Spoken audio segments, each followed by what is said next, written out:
Hello everyone.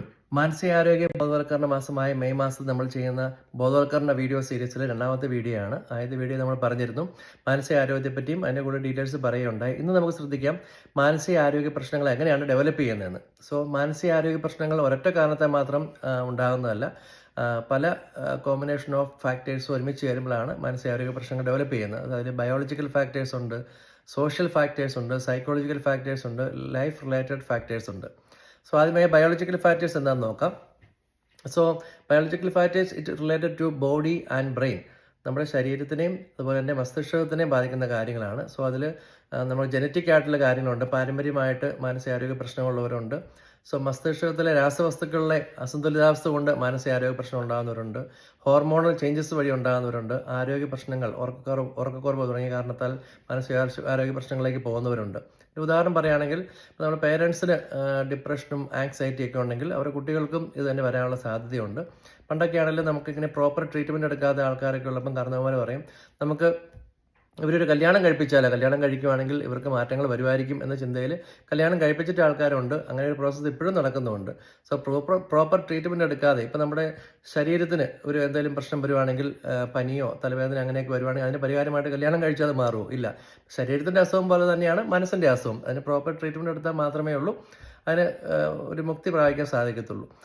എന്ന് പറഞ്ഞ പോലെ ഇപ്പോൾ ഉറക്കക്കുറവും അങ്ങനെയുള്ള കാര്യങ്ങളൊക്കെ വരുവാണെങ്കിൽ നമുക്ക് മാനസിക സമ്മർദ്ദം കൂടാനുള്ള സാധ്യതയുണ്ട്. ഹൃദയം പോലെ തന്നെ തലച്ചോറും ഒരു അവയവമാണ്. അതിലെ മാറ്റങ്ങൾ മാനസികാരോഗ്യത്തെ തീർച്ചയായിട്ടും ബാധിക്കും. രണ്ടാമതായി സൈക്കോളജിക്കൽ ഫാക്ടേഴ്സ്, മാനസിക ഘടകങ്ങൾ. ഇതിൽ ചിന്തകൾ, വികാരങ്ങൾ, വ്യക്തിത്വം, പ്രശ്നങ്ങളെ നേരിടുന്ന രീതി എന്നിവയായി ബന്ധപ്പെട്ടിരിക്കുന്നു. ആത്മവിശ്വാസക്കുറവ്, നെഗറ്റീവ് ചിന്താഗതി, ഭയം, വികാരങ്ങൾ നിയന്ത്രിക്കാൻ കഴിയാത്തത്, എപ്പോഴും പ്രശ്നങ്ങളെ ആരോഗ്യകരമായി ഫേസ് ചെയ്യാൻ പറ്റാത്ത അവസ്ഥ, ഇതൊക്കെയാണ് സൈക്കോളജിക്കൽ ഫാക്ടേഴ്സ് വരുന്നത്. നമ്മൾ ഉദാഹരണം നോക്കുകയാണെങ്കിൽ, എനിക്കൊന്നും ചെയ്യാൻ പറ്റുന്നില്ല, എന്നെ കൊണ്ടൊന്നും സാധിക്കത്തില്ല എന്ന് ചിന്തിക്കുന്ന വിദ്യാർത്ഥികൾക്ക്, എക്സാമിനൊന്നും നേരിടാൻ പറ്റത്തില്ല, പഠിക്കാൻ പറ്റുന്നില്ല എന്നൊക്കെ ചിന്തിക്കുന്ന വിദ്യാർത്ഥികൾക്ക് മുന്നോട്ട് അവർക്ക് ആങ്സൈറ്റിയും ഡിപ്രഷനൊക്കെ വരാൻ സാധ്യതയുണ്ട്.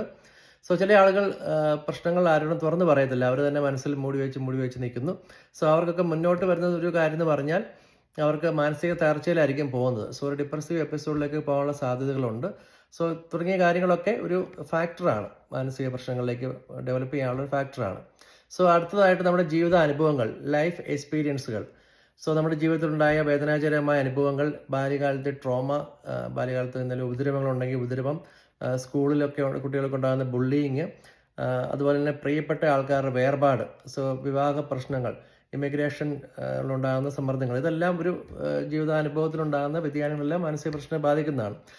ഉദാഹരണമായിട്ട് ഒരു സ്കൂളിൽ ഒരു വിദ്യാർത്ഥിക്ക് സ്ഥിരമായിട്ട് ഒരു ബുള്ളിങ് കിട്ടുവാണ്, മറ്റുള്ളവരെ കളിയാക്കപ്പെടുകയും എന്ന ഉപദ്രവങ്ങളൊക്കെ ഏറ്റുവാങ്ങുകയും നിന്ന കുട്ടിക്കാണെങ്കിൽ പലപ്പോഴും അവർക്ക് മുന്നോട്ട് ഭയമായിരിക്കും. ഭയവും ആങ്സൈറ്റിയും ആത്മവിശ്വാസക്കുറവ് ഉണ്ടാകാനുള്ള എല്ലാ ചാൻസുകളും ഉണ്ട്. അതുപോലെ തന്നെ ഇമിഗ്രൻ്റ് ആയിട്ട് മറ്റു രാജ്യത്തിലേക്ക് ചെല്ലുന്നവരൊക്കെ പുതിയതായിട്ട് ചെന്ന അന്തരീക്ഷമായിട്ട് കോപ്പപ്പ് ചെയ്യാനും അതുപോലെ തന്നെ അവർക്കൊരു ലോൺലിറ്റി വരാനുള്ള സാധ്യതകളൊക്കെ ഉണ്ട്. ഇതെല്ലാം ഒരു ഫാക്ടറായിട്ട് വരാറുണ്ട്. ശാരീരിക മുറിവുകൾ പോലെ തന്നെയാണ് പല വേദനാജനകമായ അനുഭവങ്ങൾ മനസ്സിലും മുറിവുകൾ സൃഷ്ടിക്കാനുള്ള അവസ്ഥകളുണ്ട്. ഇതെല്ലാം മാനസിക പ്രശ്നങ്ങളിലേക്ക് വഴിതെളിക്കുന്നതാണ്. അടുത്തതായിട്ട് സോഷ്യൽ ഫാക്ടേഴ്സ്, സാമൂഹിക ഘടകങ്ങൾ. നമ്മുടെ ചുറ്റുപാടുകളും നമ്മളുടെ ബന്ധങ്ങളും മാനസികാരോഗ്യത്തെ ശക്തമായി സ്വാധീനിക്കുന്നതാണ്.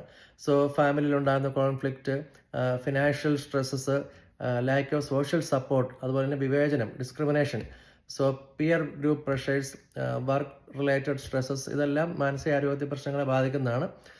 ഒരു ഉദാഹരണം പറയുകയാണെങ്കിൽ, തുടർച്ചയായിട്ട് സാമ്പത്തിക പ്രശ്നം ഉള്ള ആൾക്കാർക്ക് അവർക്ക് എപ്പോഴും ഒരു ആങ്സൈറ്റി ആയിരിക്കും. അവർക്ക് ആ പണമിടപാടുകളായിട്ടുള്ള കാര്യങ്ങളും ജീവിതത്തിൻ്റെ സാഹചര്യങ്ങളെല്ലാം കൂടി ഒരു ആങ്സൈറ്റി എപ്പോഴും ഉണ്ടായിരിക്കും. ഇതെല്ലാം ഒരു മാനസിക പിരിമുറുക്കങ്ങളിലേക്ക് നയിക്കുന്നതാണ്. അതുപോലെ തന്നെ സുഹൃത്തുക്കളാൽ ഒഴിവാക്കപ്പെടുന്ന വിദ്യാർത്ഥികളൊക്കെ കാണും പല കാരണം കൊണ്ടും. അവർക്കൊക്കെ ലോൺലിറ്റി ലേക്ക് നയിക്കപ്പെടുകയും മാനസിക പ്രശ്നങ്ങളിലേക്ക് പോവുകയും ചെയ്യാറുണ്ട്. മനുഷ്യനൊരു സാമൂഹിക ജീവിയാണ്. നല്ല ബന്ധങ്ങൾ മാനസിക ആരോഗ്യത്തെ സംരക്ഷിക്കുന്നു. ലാസ്റ്റ് പോയിന്റാണ് ജീവിതശൈലി ഘടകങ്ങൾ, ലൈഫ് സ്റ്റൈൽ ഫാക്ടേഴ്സ്. ദൈനംദിന ശീലങ്ങൾ മാനസിക ആരോഗ്യത്തെ മെച്ചപ്പെടുത്താനും അതുപോലെ തന്നെ മോശമാക്കാനും സാധിക്കും. എക്സാമ്പിളായിട്ട് ഉറക്കക്കുറവും ആരോഗ്യമല്ലാത്ത ഭക്ഷണശീലങ്ങൾ, വ്യായാമക്കുറവ്, അമിത മൊബൈൽ ആൻഡ് സോഷ്യൽ മീഡിയ ഉപയോഗങ്ങൾ, ലഹരി ഉപയോഗം, വിശ്രമമില്ലാത്ത ജീവിതം. ഇതെല്ലാം ഒരു ഫാക്ടേഴ്സായിട്ട് വരുന്നതാണ്. അതിനകത്ത് എക്സാമ്പിൾ പറയുകയാണെങ്കിൽ, ദിവസവും ഉറക്കമില്ലായ്മയും അമിതമായിട്ട് ഫോൺ ഉപയോഗിക്കുന്ന ആൾക്കാർക്ക് സ്ട്രെസ്സും മൂഡ് സ്വിങ്സും ഉണ്ടാകാനുള്ള സാധ്യതകളുണ്ട്. സോ എക്സസൈസ് ചെയ്യുക, നല്ല ജീവിതശൈലികളൊക്കെ ചെയ്യുന്നവർക്ക് ആങ്സൈറ്റി കുറയ്ക്കാനും നല്ലൊരു സന്തോഷമായിട്ടുള്ള ഒരു ലൈഫ് സ്റ്റൈൽ കിട്ടാനുള്ള എല്ലാ കാര്യങ്ങളും ഉണ്ട്. സോ ചെറിയ ചെറിയ ദിവസേന ശീലങ്ങൾ തന്നെ നമ്മുടെ മാനസികാരോഗ്യത്തെ ബാധിക്കുകയും മാനസികാരോഗ്യത്തെ രൂപപ്പെടുത്തുകയും ചെയ്യുന്നതാണ്. നല്ല ശീലങ്ങളും നല്ല ഹോബികളൊക്കെ മാനസികാരോഗ്യത്തെ നല്ല രീതിയിൽ ഇൻക്രീസ് ചെയ്യാൻ സാധിക്കുന്നു. സോ ഇതിൻ്റെ എല്ലാം ഒരു കോമ്പിനേഷനാണ് മാനസികാരോഗ്യ പ്രശ്നങ്ങളിലേക്ക് നയിക്കുന്നത്. സോ ഇതെല്ലാം നമുക്ക് മനസ്സിലാക്കാൻ സാധിക്കുകയാണെങ്കിൽ നമുക്ക് മാനസികാരോഗ്യത്തെ പറ്റിയുള്ള തെറ്റിദ്ധാരണകൾ കുറയ്ക്കാൻ പറ്റും. സ്റ്റിഗ്മ. സോ പലർക്കും മാനസികാരോഗ്യ പ്രശ്നങ്ങളെപ്പറ്റി വളരെയധികം തെറ്റിദ്ധാരണകളുണ്ട്. അതിൻ്റെ ചികിത്സ നേടാനും അതിനെപ്പറ്റിയുള്ളൊരു പ്രൊഫഷണൽ സപ്പോർട്ട് തരാനുള്ള സാധ്യതകൾ വളരെ കുറവാണ് ഇപ്പോഴത്തെ സമൂഹത്തിൽ. അപ്പോൾ ഇങ്ങനത്തെ ഫാക്ടേഴ്സൊക്കെ നമുക്ക് മനസ്സിലാക്കാൻ സാധിക്കുകയാണെങ്കിൽ തെറ്റിദ്ധാരണകൾ മാറ്റാൻ സാധിക്കും, മറ്റുള്ളവരെ സപ്പോർട്ട് ചെയ്യാൻ സാധിക്കും. അതുപോലെ തന്നെ കൃത്യസമയത്ത് തന്നെ നമുക്ക് സഹായം തേടാൻ അല്ലെങ്കിൽ ചികിത്സ തേടാൻ പ്രൊഫഷണൽ സപ്പോർട്ട് ചെയ്യാൻ സാധിക്കും. സോ മാനസികാരോഗ്യ പ്രശ്നങ്ങൾ ബലഹീനതയുടെ അടയാളമല്ല, ജീവിതത്തിലെ പല ഘടകങ്ങളുടെയും സ്വാധീനമാണ്. സോ നമുക്കിതെല്ലാം മനസ്സിലാക്കാം. എങ്ങനെയാണ് മെൻ്റൽ ഹെൽത്തിൻ്റെ ഇമ്പ്രൂവ്മെൻറ്റ്സ് ഉണ്ടാകുന്നത്, എങ്ങനെയാണ് മാനസികാരോഗ്യ പ്രശ്നങ്ങൾ ഉണ്ടാകുന്നത്, അത് എങ്ങനെ നമുക്ക് മാറ്റാം, ഇത്രയും കാര്യങ്ങളൊക്കെ നമുക്ക് മനസ്സിലാക്കുക. Thank you. അടുത്ത വീഡിയോ ആയിട്ട് കാണാം. So Jerin Neetiyatt, registered social worker, Canada. Thank U.